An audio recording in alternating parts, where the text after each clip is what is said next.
All right, let's get into it. Today, we're breaking down the sharp, hilarious, and honestly kind of relatable romance novel by Sarah Hogle, You Deserve Each Other.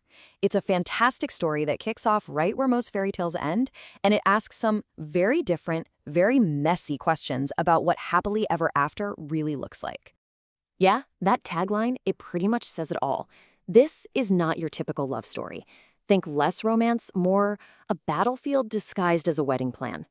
But, to really get the war, you have to see the peace that came before it. So let's rewind, way back to the beginning.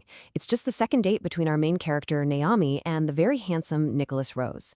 They're at a drive-in movie, and you can just feel the sparks. She's done all the Cosmo-approved moves, the lip gloss, dropping hints, and she is practically buzzing with anticipation. And then, bam, it happens. The kiss. And it is everything. He's perfect. For Naomi, this is it. It's the shooting star, that deep in your bones feeling of rightness. You know, the kind of moment that makes you believe in soulmates. This is the foundation their whole relationship is built on. A truly magical start. Okay, hold on to that warm, fuzzy feeling, because now we're going to jump forward almost 2 years. And let me tell you, things look a little different. That magic, yeah, it is long gone. So, what on earth happened? That feeling of him being absolutely perfect has just completely soured into this cold, hard calculation. The fairy tale has become a trap, and it's a trap built mostly on fear. And get this, Naomi actually breaks it down by the numbers. The love she has for Nicholas, it's only 40% of the reason she's still here. The other 60%, the majority, pure fear. Fear of what people will say, fear of the cost, fear of admitting failure. She is stuck, and that feeling has basically poisoned everything. Naomi feels like she fell for the classic bait and switch. See, boyfriend Nicholas was a total dream. But the second he became fiance Nicholas, everything changed. Suddenly, she's always in second place to his family, especially his incredibly overbearing mother, Deborah, who just steamrolls every single wedding decision. We're talking a $6,000 wedding dress Naomi hates, and her actual best friend getting kicked out as maid of honor for Nicholas's sister, who she's never even met. Naomi doesn't feel like a bride. She feels like an actress playing a part. So all this simmering resentment, it's about to boil over. And it all goes down at what's supposed to be a fun, casual event, a Friday game night at her friend's house. It's the first time Nicholas has ever even come to one. And right from the jump, the vibe is awful. Her coworker Zach, who already can't stand Nicholas, greets him with pure, dripping sarcasm. Nicholas, for his part, looks like he'd rather be anywhere else on Earth. The battle lines are pretty much drawn before anyone even touches a game piece. And it doesn't stay passive-aggressive for long. After Nicholas defends some guy who cheated on one of their friends, Zach just goes for the throat, basically telling Nicholas he's an asshole too. And this is where Nicholas hits below the belt. He doesn't just hit back at Zach, he hits back at Naomi. When the conversation turns to money struggles at the store where Naomi and her friends work, he just drops this line.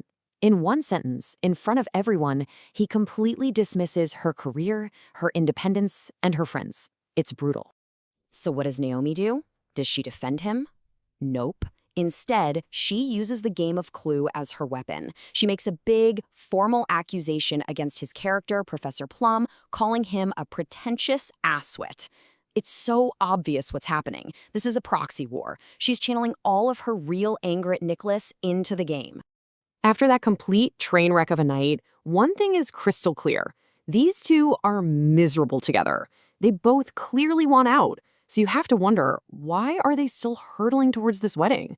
Why doesn't one of them just pull the plug? And that's when it hits her, this big aha moment. This isn't a relationship anymore. It's a game of chicken.